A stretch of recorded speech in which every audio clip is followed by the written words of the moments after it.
¿Qué tal? Muy buenas tardes. Mi nombre es Mario Alberto Cabrera Fierro. Soy del grupo 701 de del plantel Nezahualcóyotl. El nombre de la asignatura es Práctica Forense del Derecho Penal y el nombre de mi actividad, de la actividad, es el producto final que yo escogí. Providencias precautorias y medidas cautelares. Vamos a hablar lo que es una providencia precautoria y de lo que es una medida cautelar. Muchos autores finalmente refieren que una providencia precautoria y una medida cautelar, si bien es cierto, son en sí iguales, muchos mencionan que es lo mismo. Aquí la principal característica de una providencia precautoria es que finalmente se basa a cuestiones meramente económicas.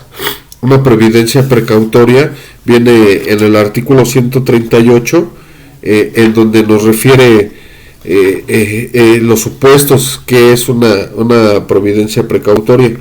En el artículo 138 del Código Nacional de Procedimientos Penales nos hace referencia a que es un instrumento, son instrumentos jurídicos con el objeto de evitar daños a las partes. ¿A quiénes son las partes? Pues las partes son la víctima o ofendido o el justiciable, ¿no? El imputado, el que se le está determinando el delito o la acción penal, o la misma sociedad. ¿Quién puede solicitar esta providencia precautoria? Pues la solicita lo que es la víctima. Las víctimas lo solicitan a través del Ministerio Público, o el Ministerio Público solicita lo que son las providencias precautorias para garantizar garantizar las cuestiones de la víctima, lo que es la reparación del daño.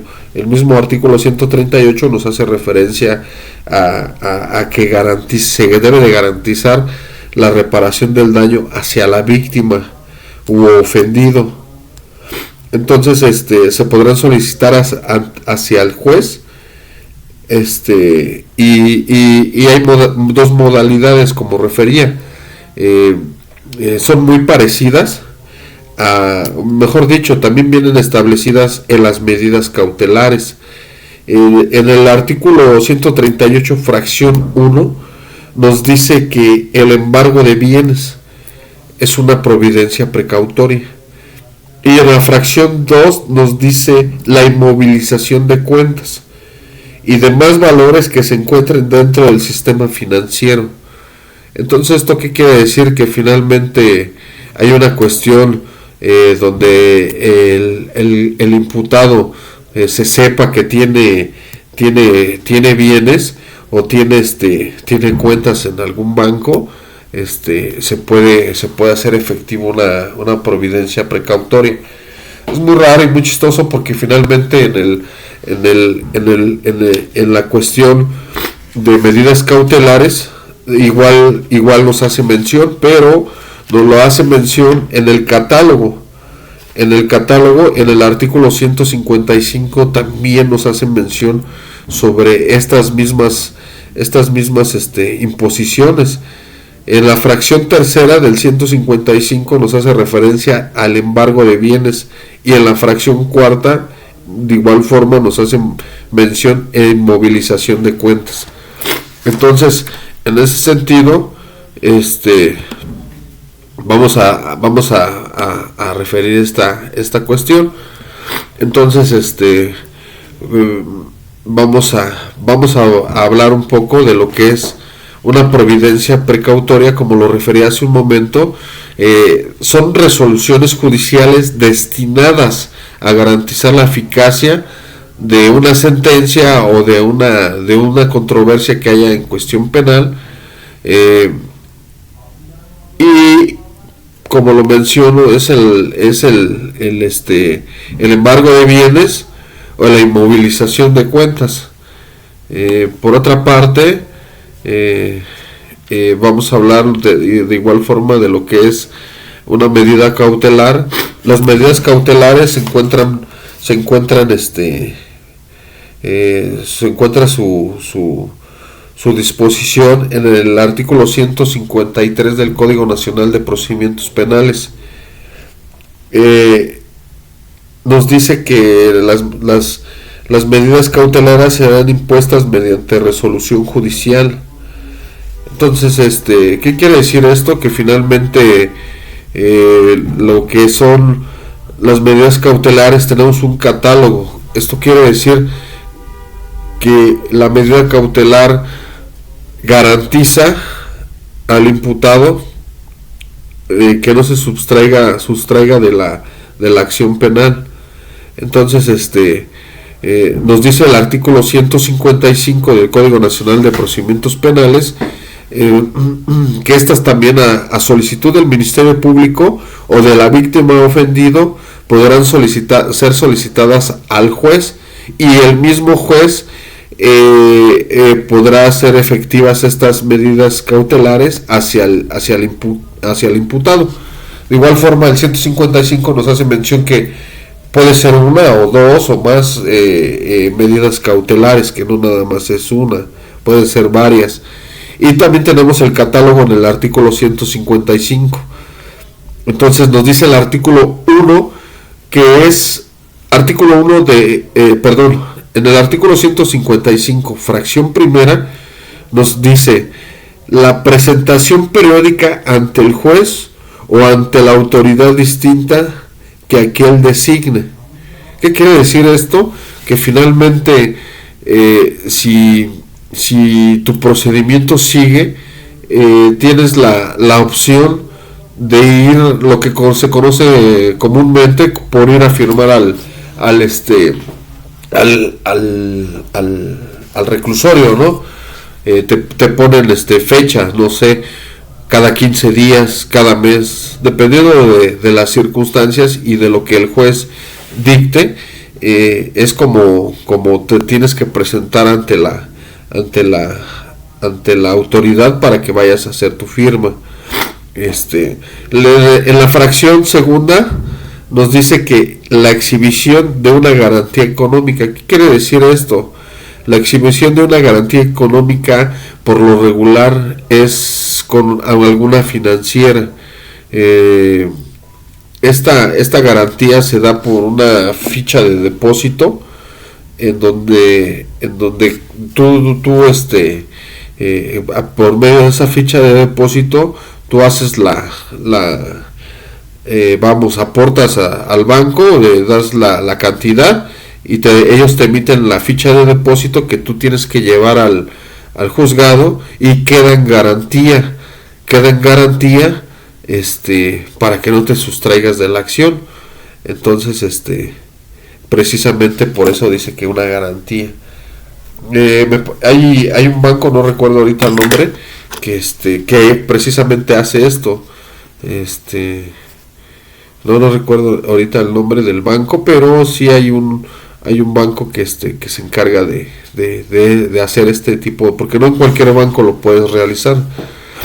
En la fracción tercera nos volvemos a regresar, que dice: fracción tercera, el embargo de bienes. Nuevamente nos vuelve a referir que el juez puede solicitar, para que no te sustraigas de la acción penal, te puede embargar, no sé, algún inmueble, ya sea una casa, algún terreno, siempre y cuando sea de la localidad de tu demarcación. Si tú vives tienes aquí tu casa, tienes aquí la situación en no sé, en esa, y tu casa, compruebas que tienes tu casa, no sé, en Hidalgo, entonces tendrías que tener un inmueble en esa o en el Estado de México para que puedas hacer efectivo este embargo, ¿no? La fracción cuarta dice la inmovilización de cuentas y demás valores. Esto ya lo había mencionado anteriormente en el artículo 138, que las providencias precautorias finalmente se van más a lo económico. Finalmente una medida cautelar pues es lo que busca, ¿no? Garantiza la reparación del daño, ¿no? ¿Y cómo haces una reparación del daño? Pues de una forma económica, porque independientemente a que tú necesites, vamos, una cuestión psicológica, si determina que tienes que ir a terapias, pues tienes que irlas a pagar de todas formas, ¿no?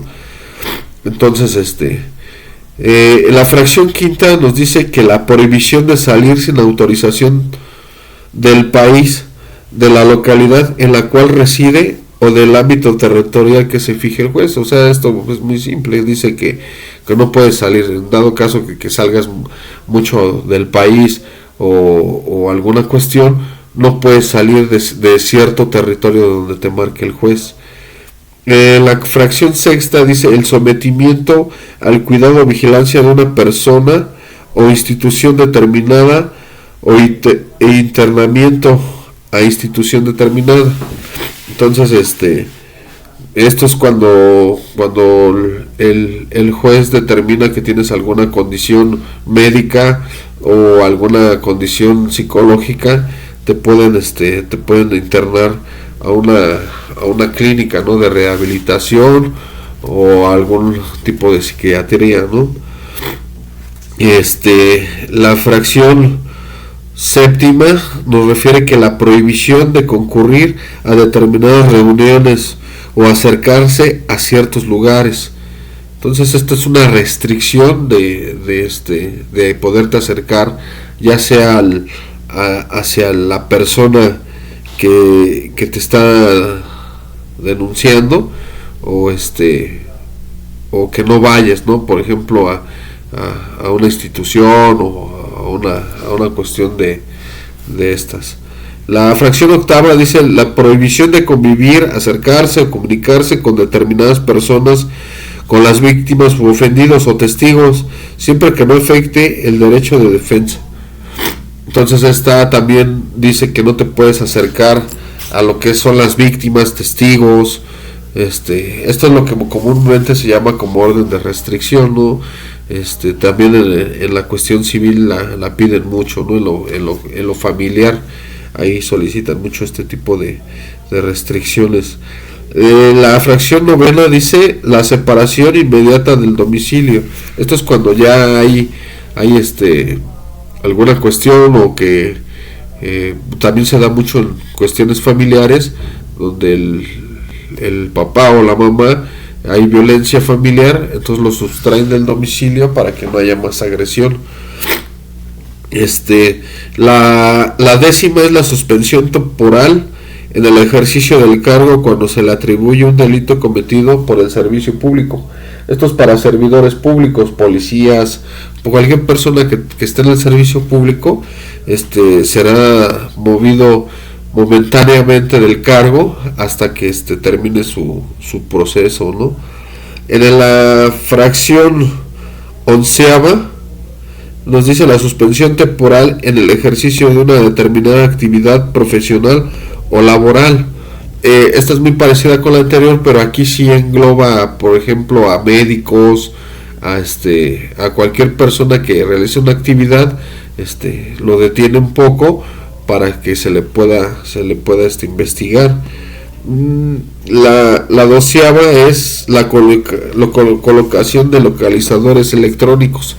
Esta cuestión, finalmente tienes que colocarte lo que es un rastreador para que estés monitoreado todo el tiempo. Para esta cuestión hay que llenar ciertos requisitos para que te lo puedan colocar. O sea, no nada más llegas y te lo ponen. Debes de tener lo que es un aval moral, un aval laboral. Debes de garantizar el dónde vas a estar. De igual forma, tener una línea telefónica. O sea, son varios requisitos que te solicitan por medio de lo que es ejecución o ejecución de sentencias para lo que es el dispositivo. Entonces en la 13ª es el resguardo de su propio domicilio con las modalidades que el juez disponga. ¿Esto qué quiere decir? Pues que no puedes salir de tu casa, ¿no? O sea, que es un arraigo domiciliario, como se conoce comúnmente. En la 16ª, en la 14ª, es la más fuerte de todas, ¿no? Que es la que estaban, de hecho, estaban debatiendo hace un tiempo, en donde referían lo que es la prisión preventiva, que era una cuestión muy severa hacia los imputados, ¿no? Que tenían todo un catálogo de medidas cautelares, y el Ministerio Público siempre imponía lo que es la prisión preventiva. Hay delitos que por su misma naturaleza sí te tienes que quedar con prisión preventiva, ¿no? No puedes alcanzar algún beneficio por la cuestión del delito. Entonces en ese sentido continuamos con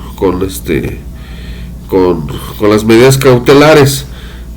Dice que en términos generales decimos que las medidas cautelares son resoluciones judiciales, como ya lo habíamos mencionado, que se dictan para garantizar el adecuado desarrollo de un proceso y sirven para proteger a determinados bienes o para proteger a las mismas víctimas, ¿no? Que finalmente aquí lo más importante es que protejan a las víctimas.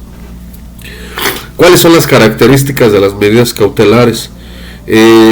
Por jurisdiccionalidad, solo las puede decretar el órgano jurisdiccional competente, que en este caso conoce el tema. Y la rogación de parte solo puede imponerse si la solicita una parte, o el juez, o las partes las pueden solicitar. Entonces es esa cuestión.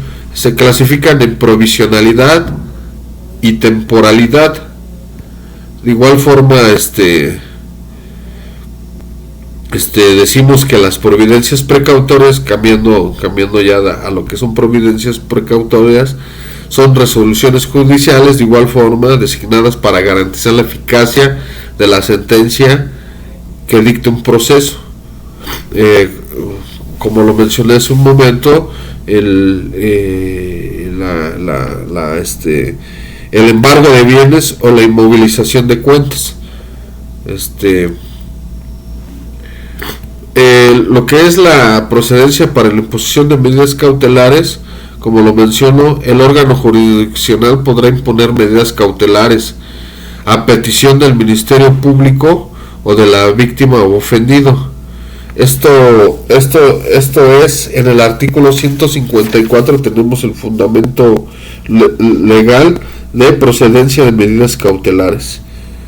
Entonces, en ese orden de ideas, tenemos que el catálogo, como lo había mencionado, en el artículo 155. ¿Qué más? Los medios de prueba para imposición de medidas cautelares. Entrando a detalle al tema, encontramos que la evaluación de riesgos procesales de la unidad de supervisión de medidas cautelares y suspensión condicional del procedimiento realiza una evaluación de riesgos que representa el imputado en cuanto sustrae del procedimiento penal. Entonces, por otra forma, se emite la evaluación de riesgos respecto de la persona que se encuentran en prisión o preventiva como motivo del procedimiento, iniciando con la anterioridad. Entonces, ¿cómo se hace una evaluación de riesgos? Eso lo vemos a continuación. Entonces, como primera parte, se formula la solicitud de la parte interesada para presentar la evaluación de riesgos. En el punto número 2, se entrevista a la persona relacionada con el procedimiento penal, con el proceso penal. Entonces, es eso. Continuamos con la siguiente, que es la tercera. La información obtenida se garantiza, la información obtenida se analiza para conocer si existe algún tipo de riesgo. La 4 es: la información obtenida se analiza para conocer si existe algún tipo de riesgo. Así como la quinta: la información se vacía en un documento para que se utilice durante la audiencia respectiva.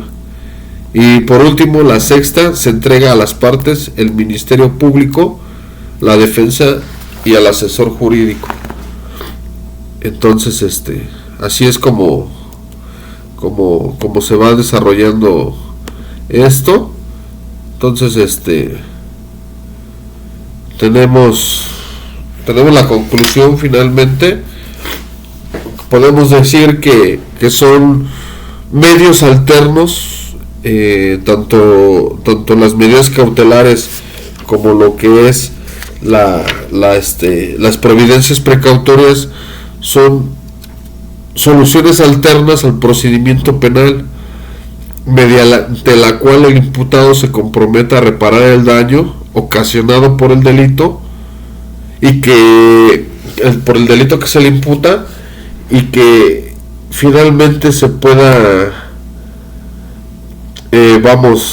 con diferentes condiciones por una cuestión determinada, se garantice o se tenga la certeza jurídica de que va a tener una reparación del daño, ¿no? Entonces, por mi parte es todo. Muchas gracias.